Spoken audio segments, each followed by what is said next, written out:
अब तक की हेडलाइंस आपने जानी। बुलेटिन का आगाज करेंगे और आपको खबर दें कि चेयरमैन सेनेट के लिए सेनेटर्स की जानिब से वोट कास्टिंग का सिलसिला जारी है और मुस्लिम लीग नून और इत्तेहादी जमातों के उम्मीदवार राजा जफरुल हक और अपोजिशन के उम्मीदवार सादिक संजरानी के दरमियान मुकाबला हो रहा है। अरकान सेनेट हुरूफ तहज्जी के लिहाज से वोट कास्ट कर रहे हैं और अब तक 50 से जायद वोट कास्ट हो चुके हैं। चेयरमैन सेनेट के लिए सेनेटर्स की जानिब से वोट कास्टिंग का सिलसिला अब भी जारी है। राजा जफरुल हक और सादिक संजरानी के दरमियान मुकाबला हो रहा है और अरकान सेनेट हुरूफ तहज्जी के लिहाज से अपना वोट कास्ट कर रहे हैं और अब तक 50 से जायद वोट कास्ट हो चुके हैं। अवान बाला का ताज किसके सर सजेगा, इसी के हवाले से इस वक्त वोटिंग का अमल जारी है। चेयरमैन और डिप्टी चेयरमैन सेनेट के इंतखाबात के लिए खुफिया राय शुमारी इस वक्त जारी है।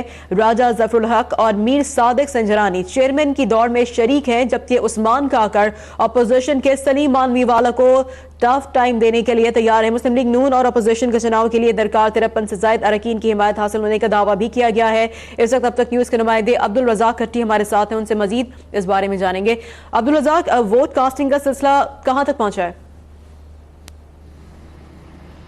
जी बिल्कुल, 60 से ज़ायद वोट कास्ट हो चुके हैं और मैं आपको बताता चलूँ तकरीबन कोई सवा घंटा अभी हो चुका है और तकरीबन कोई 50 से 60 मिनट और लगेंगे तो पोलिंग का ये अमल मुकम्मल हो जाएगा, जिसके बाद 9 मुंतखब चेयरमैन के हवाले से जो पोलिंग हुई है उन वोटों की गिनती होगी और गिनती के बाद कामयाब उम्मीदवार का ऐलान किया जाएगा।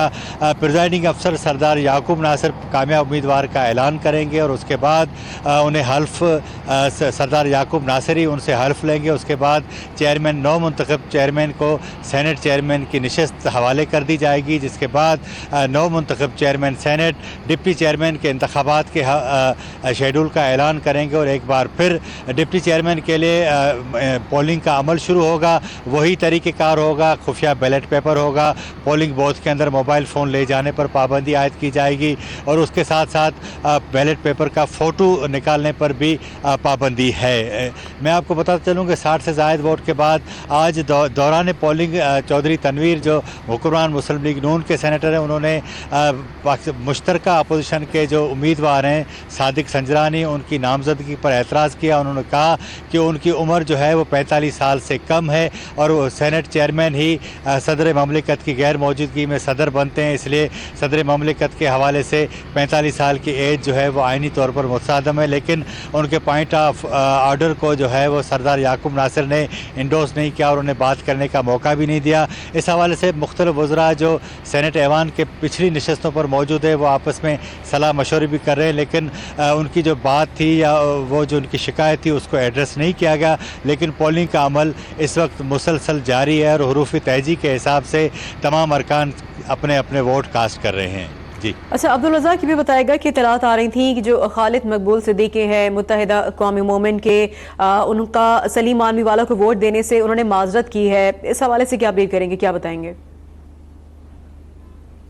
जी बिल्कुल, जो उन्होंने कहा था वो तो अभी तक यही नज़र आ रहा है और MQM के एक और रुकन है मियाँ अतीक शेख, उन्होंने भी वाज़े तौर पर ऐलान किया है कि वो अपोजिशन के मुश्तरका उम्मीदवार सादिक संजरानी को तो वोट करेंगे लेकिन सलीम मानवी वाला को वोट नहीं करेंगे, क्योंकि ये जोड़ तोड़ का सिलसिला आखिरी मिनट तक जारी रहता है। इसलिए इस बात को मुस्तरद नहीं किया जा सकता कि MQM अपने फ़ैसले पर नज़रसानी करे, लेकिन ताहाल जो सूरत हाल हमें नज़र आती है वो वही है जो MQM ने कहा था कि वो पाकिस्तान पीपल्स पार्टी के डिप्टी चेयरमैन जो सलीम मांडवी वाला है और जिनका ताल्लुक भी कराची से है, MQM अपने उसी मौक़िफ़ पर डटी हुई है और उन्होंने ऐलान किया है कि वो उसको वोट नहीं करेंगे। जबकि मुश्तरका अपोजिशन के जो उम्मीदवार हैं सादिक संजरानी, उनको उन्होंने वोट देने का ऐलान किया। इसी तरह जमात इस्लामी ने राजा जफरुल हक को वोट देने का ऐलान किया है।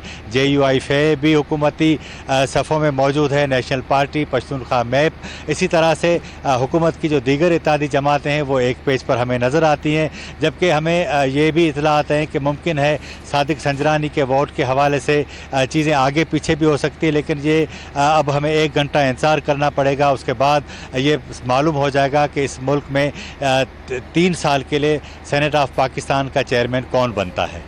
अच्छा, अब्दुल रज़ाक ये भी बताएगा कि जो सेनेटरशिप है उसके लिए जो पाकिस्तान तहरीक इंसाफ है और पाकिस्तान पीपल्स पार्टी है, उन्होंने अपना गठजोड़ बनाया जिसपे नून लीग ने काफ़ी उनको तनकीद का निशाना बनाया है। क्या कहना था नून लीग के हवाले से, क्या अपडेट करेंगे अब तक देखने वालों को?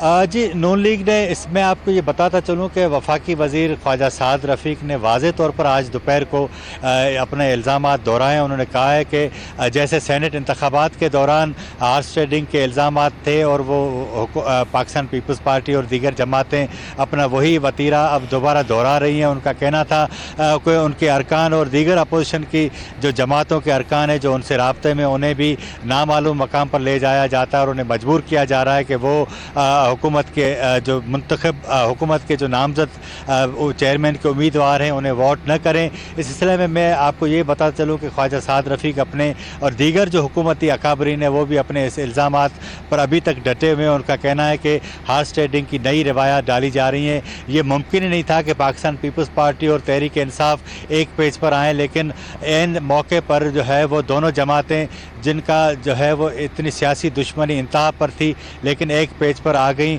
और एक ऐसे सेनेटर को चेयरमैन सेनेट के लिए नामजद किया जिनका कोई सियासी पस मंज़र नहीं, जिनका न कोई सियासी प्रोफाइल है न पार्लिमानी प्रोफाइल है। वो सिर्फ किसी मुख्तलिफ़ कंपनीज़ के जो सरबराह तो रहे हैं, लेकिन हाउस ऑफ फेडरेशन जो सेनेट का ऐवान बाला कहलाता है, उसको चलाने के लिए एक सीनियर पार्लियामेंटेरियन की ज़रूरत होती है और उसका किरदार इंतहाई मोतबर होना चाहिए। वो तमाम बातें अपोजिशन के मुश्तरका अपोजिशन के उम्मीदवार में नज़र नहीं आती। जी देखिए, अब्दुल रज़ाक हमारे साथ मौजूद रहिएगा। अब तक देखने वालों को एक बार फिर से ये अहम खबर देंगे। चेयरमैन सेनेट के लिए सेनेटर्स की जानिब से वोटिंग का सिलसिला जारी है और मुस्लिम लीग नून और इत्तेहादी जमातों के उम्मीदवार राजा ज़फरुल हक और अपोजिशन के उम्मीदवार सादिक संजरानी के दरमियान मुकाबला हो रहा है। अरकान सेनेट इस वक्त हरूफ तहाजी के लिहाज से वोट कास्ट कर रहे हैं और अब तक 50 से ज़ायद वोट कास्ट किए जा चुके हैं। इसके साथ साथ जो सूरत हाल है, हुक्मरान जमात और अपोजिशन दोनों ही जीत के लिए पुरुमीद भी है और काफी पुरजोश भी हैं। जमात इस्लामी ने राजा ज़फरुल हक की हिमायत का फैसला किया है, जबकि जो फाटा सेनेटर्स हैं उनका वोट मीर सादिक संजरानी के लिए जाएगा। सेनेटर हिदायतुल्लाह का दावा भी है और MQM के खालिद मकबूल सिद्दीकी ने सलीम मानवी वाला को वोट देने से माजरत कर ली है। इस वक्त अब तक न्यूज़ के एंकर पर्सन सैफान खान हमारे साथ मौजूद हैं, उनसे इस बारे में बात करेंगे। सैफान, आपको क्या लगता है कि जो वोट कास्टिंग इस वक्त जारी है, सूरत हाल क्या लगती है? कौन आपको सेनेटर बनता नजर आता है, चेयरमैन सेनेट बनता नजर आता है? देखिए, अभी तक तो जिस तरह की सूरत हाल है, संजरानी साहब जो हैं जिनको बलूचिस्तान के इंडिपेंडेंट कैंडिडेट के तौर पे पीपल्स पार्टी और PTI सपोर्ट कर रही है, लगता यही है कि नंबर्स का गेम, वैसे तो PMLN क्योंकि सब में अक्सरियत पार्टी थी है जिसके पास सब में ज्यादा कैंडिडेट थे, लेकिन इस सूरत हाल में लगता है कि संजरानी साहब के चांसेस स्ट्रॉन्ग आते हुए नजर आते हैं इस सूरत हाल में। अमूमी तौर पर हमने देखा है कि इससे पहले अनअपोज्ड इलेक्ट हुए हैं सारे सेनेट चेयरमैन, रज़ा रब्बानी साहब और उससे पहले भी कई बार, और इतनी ज्यादा पॉलिटिकल मैनूवरिंग या इतनी ज्यादा टेंशन नहीं होती थी इन इलेक्शंस में सेनेट चेयरमैन के। इस दफा है क्योंकि हम देख रहे हैं कि एक तो जनरल इलेक्शंस भी सामने है और दूसरा इसकी सिग्निफिकेंस सियासी तौर पे, यकीनी तौर पर जो नवाज शरीफ साहब की सियासत है उससे जोड़ी जा रही है कि आखिर नवाज शरीफ साहब का जो किंग मेकर वाला स्टेटस है कि उन्होंने सेनेट चेयरमैन का इंतखाब किया है, वो उसकी सालमियत, उसका मुस्तकबिल, वो मुझे क्यों निकाला वाला नैरेटिव, वो तमाम चीजें भी, और यकीनी तौर पे जो उनकी सियासत है उसका भी आज पता चलना है कि जी कितने लोग उनके साथ खड़े हुए, कितने नहीं खड़े हुए। तो पॉलिटिकल सिग्निफिकेंस इसकी इसलिए ज्यादा हो गई है। और मुझे इस पर जो जिस तरह से 2 दिन में हमने देखा है, तो संजरानी साहब के जिस तरह से MQM ने भी एट द लास्ट मोमेंट हमने देखा है संजरानी साहब को सपोर्ट करने का कहा है, सलीम मांडी वाला साहब को कहा कि नहीं करेंगे, तो लगता है कि उनके चांसेस हैं स्ट्रॉन्ग के वो जो है ना कर सकते हैं। वैसे इंटरनल रिपोर्ट्स थी कि शायद पीपल्स पार्टी के कुछ सेनेटर्स डिफेक्ट कर जाएं और वो दूसरी साइड को वोट दे दें, लेकिन वो पीपल्स पार्टी ने कैटेगोरिकली डिनाई किया कि ऐसा कुछ नहीं होगा और उनके तमाम लोग ही संजरानी साहब को सपोर्ट करेंगे। तो बाकी देखते हैं, रिजल्ट थोड़ी देर में आएंगे। क्लोज गेम होगा, क्लोज मैच जिसे कहा जाता है आजकल। वैसी पॉलिटिकल टेंशन आए तो 3-4 वोटों के फर्क से कुछ भी हो सकता है, जो लग रहा है, नजर आ रहा है। सही। अच्छा सैफान, हमने ये देखा कि जो पाकिस्तान तहरीक इंसाफ और जो पाकिस्तान पीपल्स पार्टी है, उन्होंने यकीनन अपना गठजोड़ बनाया कि सेनेट की कमान कौन संभालेगा, लेकिन जो नून लीग है उन्होंने काफी तनकीद की है। तो नून लीग क्या चाह रही थी कि पीपल्स पार्टी या तहरीक इंसाफ उनका साथ दे तो ठीक है, लेकिन अगर उनका साथ ना दे तो फिर ये जो तनकीद है, साद रफीक ने भी बड़ा तनकीद का निशाना बनाया तमाम लोगों को, खासतौर पर पीपल्स पार्टी को, क्या कहना चाहेंगे इस पर? जी, क्योंकि ये अभी तक रज़ा रब्बानी साहब का नाम पहले ले दिया था नवाज शरीफ साहब और उनकी अलायंस ने PMLN के रज़ा रब्बानी साहब को बना दिया जाए। अब रज़ा रब्बानी साहब को जरदारी साहब ने फिर एट द लास्ट मोमेंट अगर बनाते तो, क्योंकि इनिशिएटिव नवाज शरीफ साहब की तरफ से हो गया तो उन्होंने आगे से मना कर दिया। वो नहीं चाहते थे कि वो इख्तियार जो जरदारी साहब का है वो सेनेट चेयरमैन नॉमिनेट करने का, वो खुद करें, क्यों नवाज शरीफ साहब उनके पार्टी के बंदे का नाम ले और उसे सेनेट चेयरमैन बनाए। तो ये तो एक्सपेक्ट यही किया जाता है कि पीपल्स पार्टी के अंदर भी ये जरूर होगा, क्योंकि पीपल्स पार्टी का चेयरमैन नहीं बनना सेनेट का, जो उनका कैंडिडेट है वो डिप्टी चेयरमैन की स्लॉट के लिए है। तो यकीनी तौर पर एक तरफ पीपल्स पार्टी के पास ये ऑप्शन था कि वो रजा रब्बानी साहब के साथ जाते और सेनेट का चेयरमैन अपना जो है मुंतखब करवा लेते, क्योंकि नवाज शरीफ साहब सपोर्ट करते हैं सूरत हाल में। लेकिन उसमें जरदारी साहब की जो अलाइनमेंट है आजकल, जो वो नून लीग के एंटी शरीफ कैंप में अलाइन अपने आप को करना चाह रहे हैं फ्यूचर इलेक्शन को सामने रखते हुए, तो वो मुतासर होने का खदशा था। इसलिए जरदारी साहब ने जो है वो सेनेट चेयरमैन के लिए बलूचिस्तान के इंडिपेंडेंट ग्रुप को सिलेक्ट किया, रजा रब्बानी साहब का नाम ड्रॉप हुआ, और फिर हमने देखा कि अब डिप्टी चेयरमैन के लिए सलीम आंडीवाला साहब, तो इस पर हमने देखा कि एमक्यूएम भी उनको शायद वोट नहीं कर रही है। तो ये पॉलिटिक्स इलेक्शन को सामने रखते हुए एंटी शरीफ कैंप या प्रो शरीफ कैंप, ये डिवीजन सामने नजर आ रहा है सेनेट में, और उसी अलाइनमेंट के तहत हमने देखा है कि आज पूरी सेनेट और तमाम पॉलिटिकल पार्टीज में अलाइन हो गई हैं। शायद इसलिए नून लीग भी शोर मचा रही है, और यही सब हमें नजर बलूचिस्तान की असेंबली में भी नजर आया था, चीफ मिनिस्टर के मामले में, और सेनेट इलेक्शन में भी नजर आता है। ठीक है स्टेफान, हमारे साथ ही रहिएगा। इस वक्त अब तक न्यूज के नुमाइंदे अब्दुल रज़ाक कट्टी, उनसे भी हम ताज़ा तरीन सूरत हाल जानने के इस वक्त जो वोट कास्टिंग का सिलसिला है वो कहां तक पहुंचा है। अब्दुल रज़ाक, अब से कुछ देर पहले तक 50 से जायद वोट कास्ट हो चुके थे, और जो अरकान सेनेट है वो हरूफ तहाजी के लिहाज से वोट कास्ट कर रहे हैं। अब जो सूरत हाल है वो कहां तक पहुंची है, वोट कास्टिंग का अमल कहां तक पहुंचा है? जी मैं आपको ये बताता चलूँ कि 65 से ज़ायद जो हैं वो वोट कास्ट हो चुके हैं, और इस सिलसिले में हरूफ तहजी के हिसाब से ही मुख्तलिफ सेनेटर्स जो हैं वो उन्हें बुलाया जाता है और वो अपना वोट कास्ट करते जाते हैं। एक बैलेट पेपर बनाया गया है जहाँ स्टैंप लगानी है, 2 नाम हैं उनके सामने स्टैंप लगेगी। प्रिजाइडिंग अफसर की जानिब से वाज़े कहा गया है कि बैलेट पेपर को इस तरह मोड़ा जाए ताकि उसकी स्याही किसी दूसरे नाम को न लगे और वो वोट जो है वो ज़ाया ना हो। इस सिलसिले में पोलिंग बूथ के अंदर भी टेलीफोन लेने, मोबाइल फ़ोन ले जाने पर पाबंदी आयद की गई है, और वोट का फ़ोटो निकालने पर भी पाबंदी आयद है। मैं आपको इस एक और भी अपडेट करता चलूँ कि पाकिस्तान पीपल्स पार्टी की जानिब से रज़ा रब्बानी को नामिनेट न करने के पस मंज़र ये था कि आसिफ अली जरदारी गुज़श्ता 6 माह से उनसे शदीद नाराज़ थे और वो उन्हें सेनेट का टिकट भी नहीं देना चाह रहे थे। हमें पाकिस्तान पीपल्स पार्टी के आला सतह ज़राए ने इस बात का इंकशाफ किया था कि मियाँ रज़ा रब्बानी को जब टिकट आसिफ अली जरदारी देने पर नहीं आमादा थे, तो शहरी रहमान, सैयद खुर्शीद अहमद शाह और बिलावल भुट्टो जरदारी ने काफ़ी जदोजहद और तवील जो है वो मुज़ाकरात के बाद आसिफ अली जरदारी को इस बात पर कायल किया कि वो मियाँ रज़ा रब्बानी को सेनेट का टिकट दें। लेकिन जब 3 मार्च को सेनेट के इंतखाबात होने जा रहे थे, तो एक रात कबल जो तरजीही लिस्ट अपने MPs को दी जाती है वो एंड टाइम पर तब्दील कर दी गई, और आपको याद होगा कि जब 7 बार गिनती हुई उसके बाद चंद पॉइंट पर मियाँ रज़ा रब्बानी कामयाब हुए थे। तो हमें ज़रा बताते हैं कि आसिफ अली जरदारी की नाराज़गी अपनी जगह मौजूद थी, लेकिन मियाँ नवाज शरीफ ने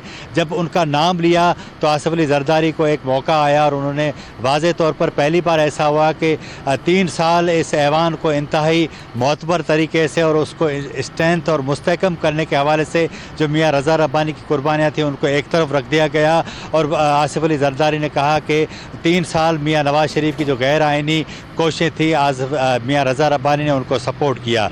तो इस वक्त जो सूरत हाल है, मैं आपको बताता चलूँ कि पाकिस्तान पीपल्स पार्टी के पास एक सॉलिड किस्म की चेयरमैनशिप की सीट थी जो तीसरी बार उनको मिलने जा रही थी, लेकिन पीपल्स पार्टी और खुसूसन आसिफ अली जरदारी ने एक बहुत बड़ा रिस्क लिया और पाकिस्तान तहरीक इंसाफ के जानिब से जो फैसला किया गया था उसको इंडोर्स किया।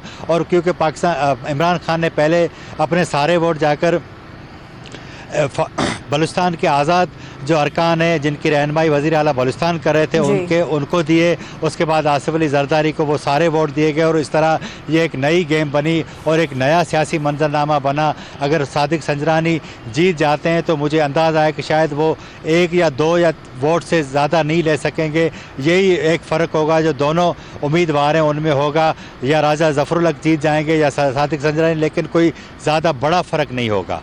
ठीक है, बहुत शुक्रिया अब्दुल रज़ाक खट्टी, हम इस बारे में अपडेट्स मजीद भी अपडेट्स लेते रहेंगे।